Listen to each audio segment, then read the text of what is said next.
नमस्कार दोस्तों, एक बार फिर से स्वागत है आपका हमारी YouTube चैनल पर।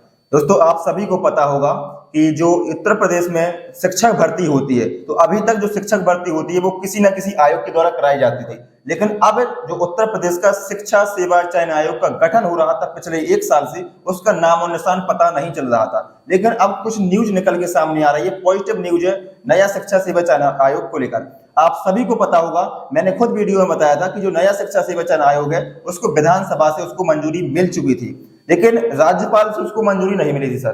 तो अब जो राज्यपाल ने भी शिक्षा सेवा चयन आयोग को मंजूरी दे दी है, तो राज्यपाल से भी शिक्षा सेवा चयन आयोग को मंजूरी मिल गई है और विधानसभा से ऑलरेडी मंजूरी मिल चुकी थी। तो यानी कि जो बिल था शिक्षा सेवा चयन आयोग का जो बिल है वो पास हो चुका है, यानी कि शिक्षा सेवा चयन आयोग अब अस्तित्व में आ चुका है। तो अब अस्तित्व में आने के बाद का क्या होगा उसका, तो पहले तो गठन कंप्लीट हो चुका है, अब उसके सदस्यों की नियुक्ति होगी। इसमें जो सदस्य होने वाले हैं वो 12 सदस्य होने वाले हैं। तो इससे हमें सर क्या फायदा होगा? इससे फायदा ये होगा कि जो भी शिक्षक भर्ती होगी आने वाले समय में उत्तर प्रदेश में, तो वो सारी की सारी शिक्षक भर्ती शिक्षा सेवा चयन आयोग ही कराएगा और अपना एक कैलेंडर जारी कर देगा। जिस प्रकार से एसएससी यूपीएससी अपना कैलेंडर जारी कर देता है कि इस डेट को फॉर्म आएगा, हाँ इस डेट को फॉर्म आएगा, इस डेट को एग्जाम होगा, इस डेट को ये होगा, तो इसी प्रकार से नया शिक्षा सेवा चयन आयोग भी अपना कैलेंडर जारी करेगा। तो इसका यही काम होगा। तो अब इसका गठन हो चुका है, इसके सदस्यों की नियुक्ति होने वाली है और इसका जो कार्यालय है, इसका हेडक्वार्टर है प्रयागराज उत्तर प्रदेश में होने वाला है। तो प्रयागराज में इसका हेडक्वार्टर है। तो बहुत जल्दी इसके जो सदस्यों की नियुक्ति होने वाली है।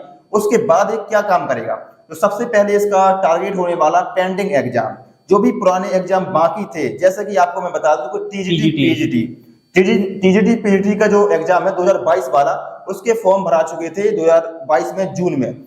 भाई साहब ने भी फॉर्म फिल किया था, तो उसका एग्जाम अभी तक नहीं हुआ था।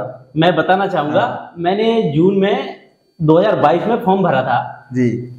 आज शायद ये मुद्दा नहीं उठता तो मैं तो भूल ही गया था कि मैंने कोई फॉर्म भी भरा था टीजीटी का, और मुझे इसका तो होश बिल्कुल ही नहीं है कि उसका एग्जाम कब है, और ना ही अभी कुछ ऐसी नोटिफिकेशन आई है। अभी कोई ऐसी नोटिफिकेशन नहीं है, लेकिन मैं आपको बता दूं कि आप थोड़ा तैयारी करते रहिए, क्योंकि अब शिक्षा सेवा चयन आयोग का गठन हो चुका है। तो उसके बाद जो पेंडिंग एग्जाम है, सबसे पहले टीजीटी पीजीटी का एग्जाम कराया गया और उसके बाद यूपी टेट की एग्जाम होने की संभावना है।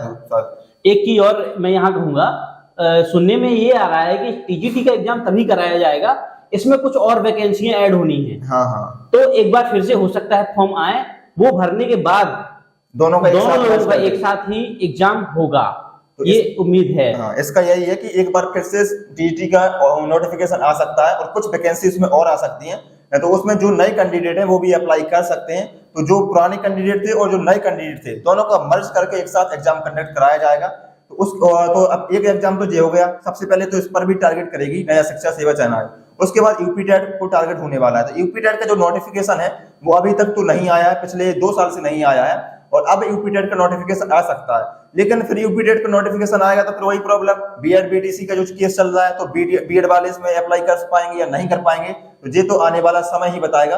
लेकिन यूपी टेट का नोटिफिकेशन बहुत ही जल्द, यानी कि 2023 के एंड तक आपको देखने को मिल जाएगा सर।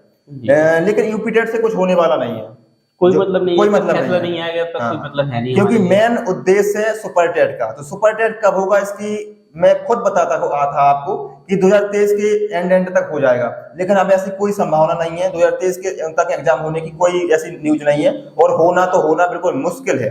तो मैं तो आपको यही सजेशन देना चाहता हूँ, अगर आप सुपर टेट की तैयारी कर रहे हैं तो सुपर टेट के साथ साथ कोई अदर वैकेंसी की भी तैयारी करते जाइए। बिल्कुल, कहीं ना देखो चारों तरफ हाथ मारो यार। ये समय आज का ऐसा है ना कि आपने इधर हाथ मारा तो जरूरी नहीं है कि वहां से आपका हाथ कुछ ना कुछ लेके चले आए। भाई ऐसा होना ही नहीं है। बिल्कुल। तो चारों तरफ हाथ आप चलाते रहिए, जहां फंस जाए और वहां से लेके आइए कुछ। अगर आपका उद्देश्य टीचर बनना है तो टीचर आप 1-2 साल बाद ही बन सकते हैं, लेकिन मेन उद्देश्य होना चाहिए हमें रोजगार पाना। तो रोजगार के लिए अब और भी अदर एग्जाम को टारगेट कर सकते हैं, जैसे जो यूपी पेट होता है, लेखपाल होता है, बहुत सारी वैकेंसी होती है, पुलिस वीडियो पुलिस सारी वैकेंसी आने वाली है। तो जैसे उत्तर प्रदेश पुलिस की आने वाली है, उत्तर प्रदेश सब इंस्पेक्टर की आने वाली है, तो उसका भी वीडियो मैंने बना के डाल दिया है, आपको डिस्क्रिप्शन में लिंक मिल जाएगी और आई बटन पर भी मिल जाएगा, तो आप देख सकते हैं उसके बारे में। तो मेरा तो आपको यही सजेशन है कि अगर आप सुपर टेट की तैयारी कर रहे हैं तो उस तैयारी को करते रहिए, लेकिन साथ साथ में किसी अदर एग्जाम को भी टारगेट करते रहिए। तो अभी तो यही न्यूज है कि शिक्षा सेवा चयन आयोग को लेकर एक सकारात्मक न्यूज है इसका, और राज्यपाल से मंजूरी मिल गई है। बिल्कुल। तो आप वीडियो पर पहली बार आए हैं, चैनल पर पहली बार आए हैं, तो चैनल को सब्सक्राइब करिए और मिलते हैं अगले वीडियो में। तब तक के लिए नमस्कार, धन्यवाद।